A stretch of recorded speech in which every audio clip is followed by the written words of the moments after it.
보육진흥원의 우리 아이 보양식. 안녕하세요. 이번 콘텐츠 진행을 맡게 된 박혜진입니다.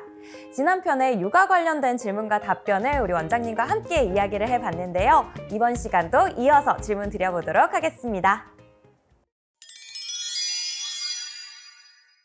너무 자주 울고 한 번 울면 계속 끝도 없이 우는 아이 어떻게 해야 될까요? 라는 질문인데 왠지 이거 질문해주신 분께서는 조금 많이 힘들지 않으실까라는 생각이 좀 듭니다. 네. 저는 우선 제일 먼저 드리고 싶은 말씀은 아이가 우는 것에 대해서 부모님들이 조금 너무 당혹스러워하고 불편해하시지 말고 좀 담담해지셨으면 하는 그런 당부를 드리고 싶습니다.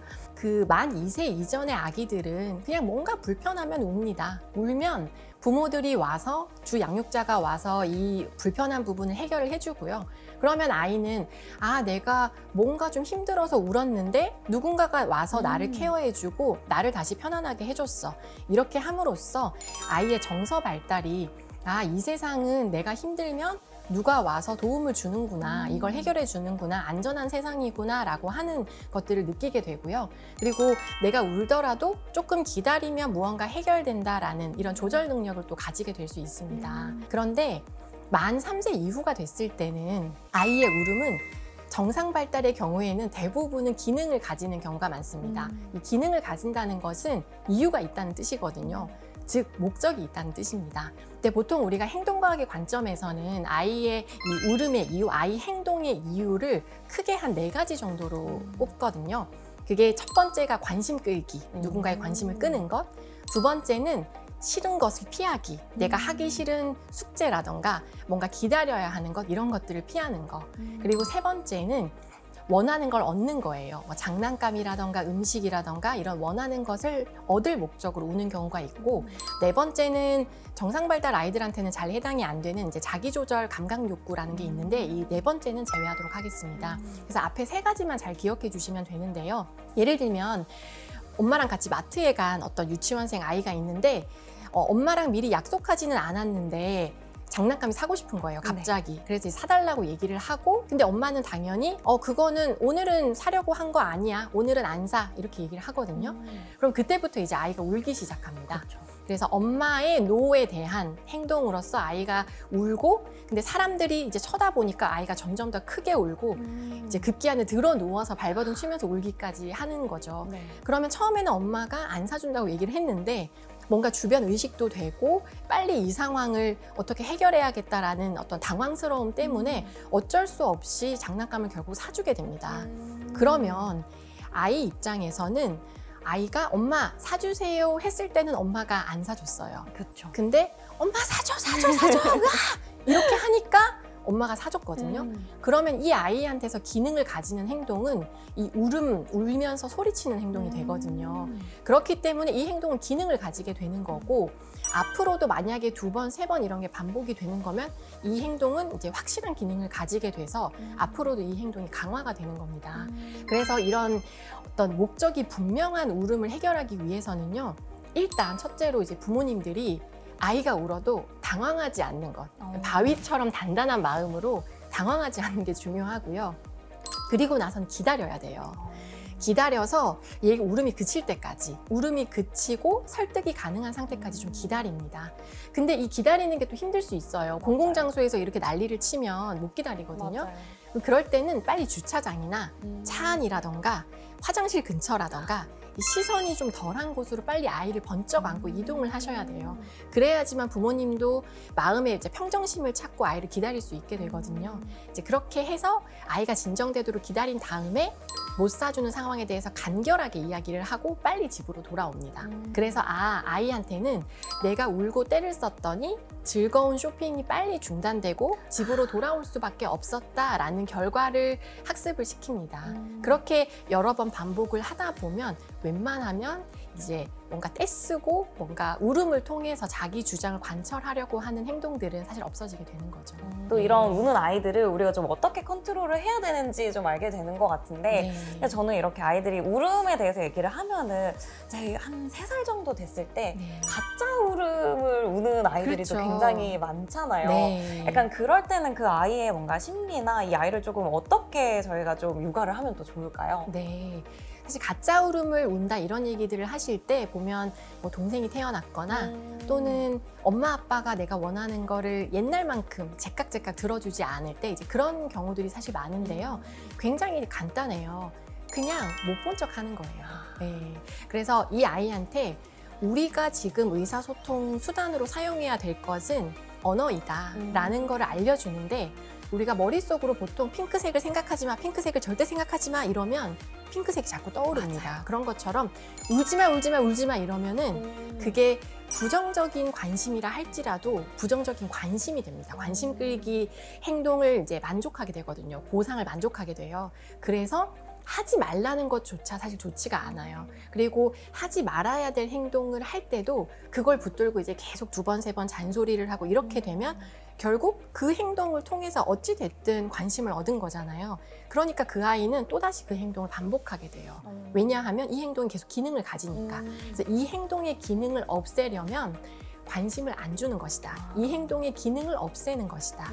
그렇게 그것만 좀 생각해 주시면 좋을 것 같습니다. 맞습니다. 이렇게 얘기 나눠보니까 우리가 우는 아이들에게는 적절한 적당한 수준의 이런 관심과 인내와 좀 기다림이 필요하겠다라는 그렇죠. 생각이 네. 듭니다. 자, 우리 부모님들 정말 너무 대단하시는 분들이라는 생각이 드는데요. 그럼 또 다음 질문으로 계속 이어가 볼게요.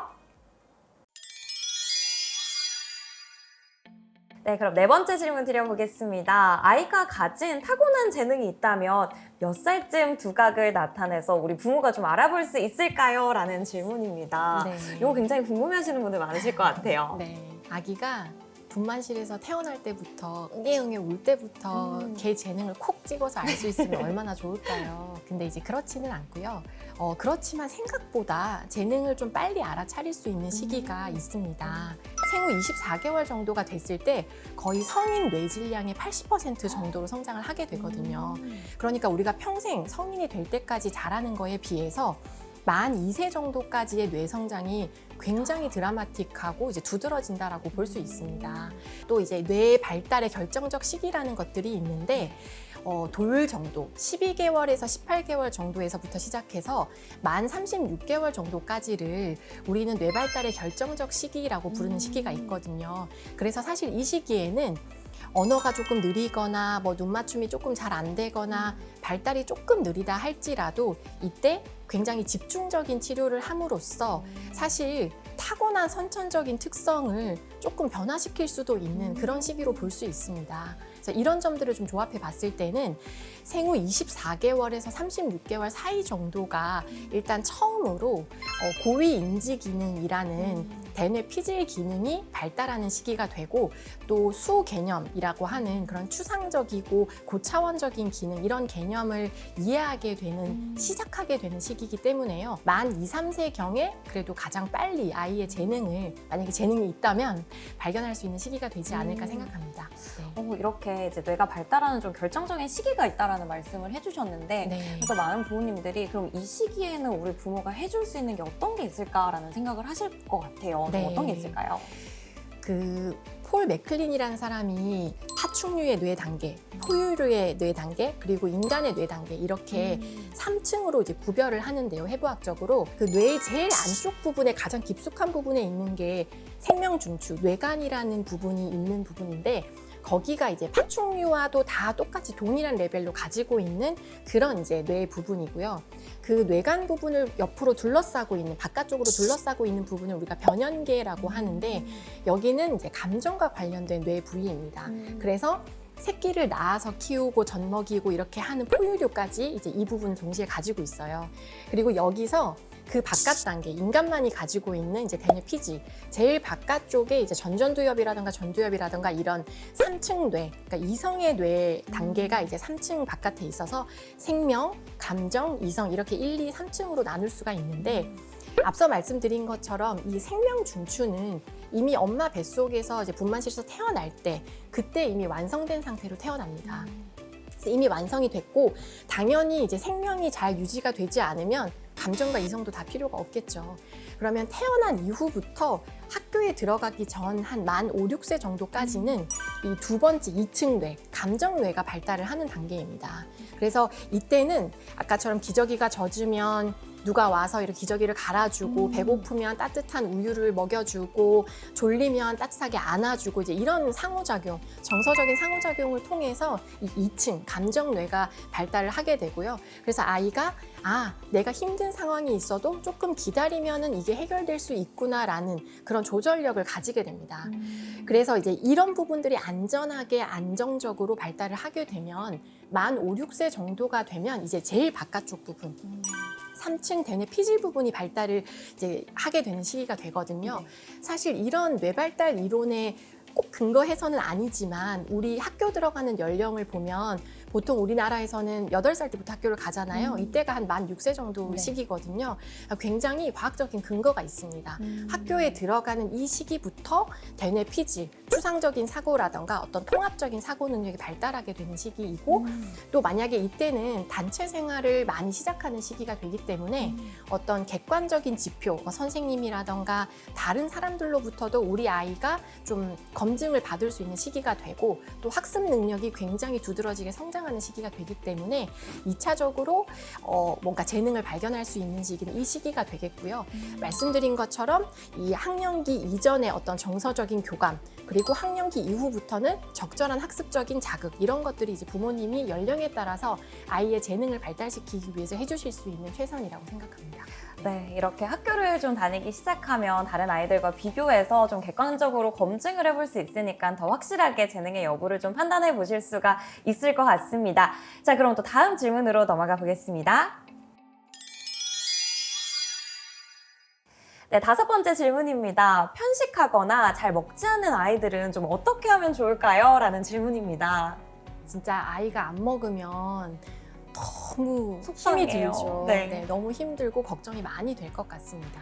근데 사실 잘 먹지 않는 아이에 대해서도 내과적인 어떤 질환이 없는 경우에는 왕도가 없습니다. 사실 편식, 그러니까 음식을 잘 먹지 않는 아이도 좀 예민하고 불안이 높은 아이 유형에 속한다고 볼 수 있거든요. 사실 편식을 하는 아이, 잠을 잘 자지 않는 아이, 엄마랑 분리가 잘 되지 않는 아이 이런 친구들이 대부분 편식 하나만 딱 있고 잠만 잘 못 자고 이런 것만 있진 않고요. 예민한 아이라는 유형에서 굉장히 많은 특성들을 가지고 있습니다. 그 중에 하나가 또 편식인데요.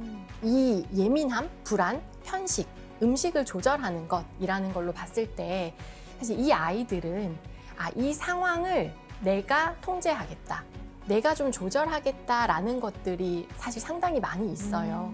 그래서 편식을 하는 아이들한테 너무 억지로 여러 가지 음식을 급하게 시도하려고 하시는 것은 사실 도움이 잘 안 됩니다. 또 하나는 이게 기질적으로 감각이 예민한 아이들이 있거든요. 예를 들면 냄새라던가 어떤 식감, 이제 구강 근육이라던가 구강 감각이 예민한 아이들이 있는데 이런 친구들은 특히나 음식에 굉장히 민감할 수 있거든요. 이런 아이들한테 너무 다양한 음식을 한꺼번에 시도하기보다는 예를 들면 이 아이도 좋아하는 음식이 있을 거거든요. 그러면 걔가 좋아하는 음식을 한 99% 채우고 거기에 살짝 새로운 음식을 아주 잘게 썰어서 살짝 넣는 거예요.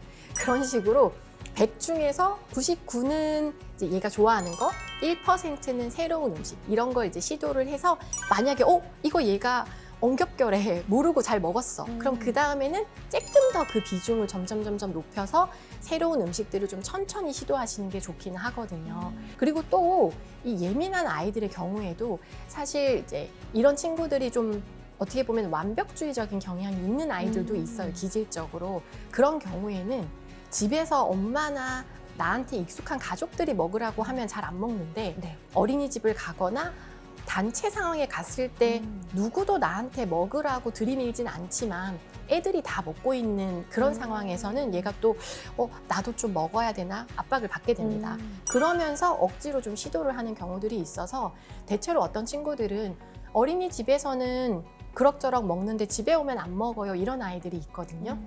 그런 경우에 저는 일단 어린이집에서 한 끼 식사라도 조금 골고루 먹는다면 집에서는 너무 푸시하지 말고 좀 기다리십시오라는 이야기를 하고 있습니다. 근데 여기서 이제 발달장애가 있거나 정말 어떤 신체 건강을 위협하는 정도로 편식이 심할 경우에는 사실 이거는 전문가와 같이 자주 계획을 세우고 계획을 수정해 가면서 이 방법을 해결해야 되는 수가 있습니다.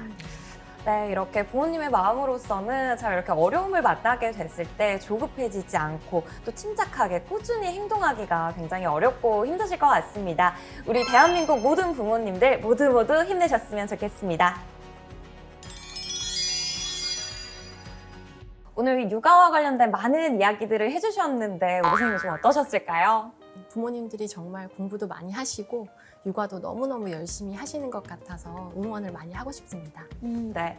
또 이렇게 중요한 내용들이 정말 많았는데 그중에서도 이것만큼은 정말 중요하다라고 말할 수 있는 게 있다면 좀 어떤 게 있을까요, 선생님? 제일 중요한 건요. 제가 생각했을 때는 부모와 자녀가 친한 것입니다. 그래서 부모와 자녀가 친밀하면 부모가 조금 실수하거나 잘못하는 것이 있어도 언제든지 수정이 가능하고 그것이 아이한테 결코 상처로 남지 않거든요. 그래서 특히 아이가 좀 더 어릴 때 부모님이 자녀와 함께 많은 시간을 보내고 또 질적인 시간을 보내서 아이와 친해지실 수 있었으면 좋겠습니다. 네, 이렇게 부모-자녀 관계가 인간관계랑 똑같다라는 생각이 좀 드는데요. 우리 오늘 부모님들도 아이와 함께 친해지는 시간 가져보시면 좋을 것 같고요. 저도 잘 기억해뒀다가 잘 실천할 수 있도록 노력해봐야겠습니다. 우리 오늘 좋은 말씀 나눠주신 우리 선생님 정말 감사드립니다. 네, 오늘 또 이렇게 유익한 정보들 많이 얻으셨다면요. 구독, 좋아요, 알림 설정까지 부탁드릴게요. 감사합니다.